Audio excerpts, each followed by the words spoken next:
अशा प्रकारचे आपल्याला प्रश्न येणार आहेत आणि ह्या प्रश्नांचं आपल्याला उत्तर शोधायचं आहे. प्रश्न दिलेला आहे 1, 2, 3, 4 हे त्याचे ऑप्शन्स आहेत. तर आपण कसं सॉल्व्ह करायचं ते बघूया.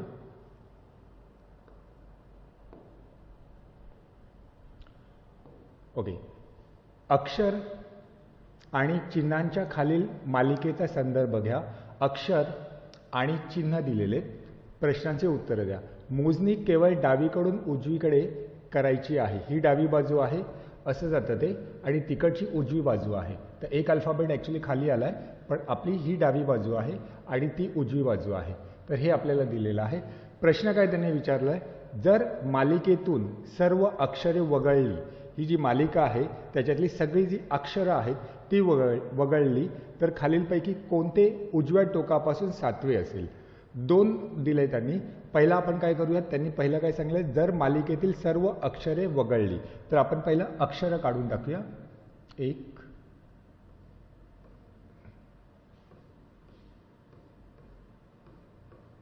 आर आणि त्याच्या पुढे हा ई आहे. ओके, जर मालिकेतून सर्व अक्षरे वगळली, मी काढून टाकली, तर खालीलपैकी कोणती उजव्या टोकापासून, आता ही डावी आहे आणि ती उजवी बाजू आहे, उजव्या टोकापासून 7वे असेल.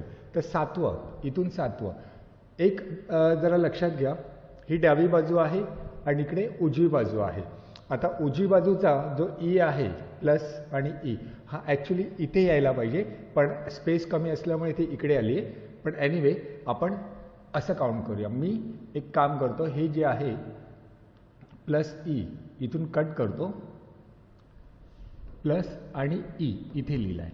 ओके, तर आपली ही डावी बाजू झाली आणि ही उजवी बाजू झाली.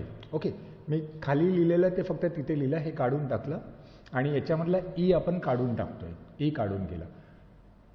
जर मालिकेतून सर्व अक्षरे वगळली आपण, तर खालीलपैकी कोणते उजव्या टोकापासून, ती उजवी टोक आहे, 7वे असेल.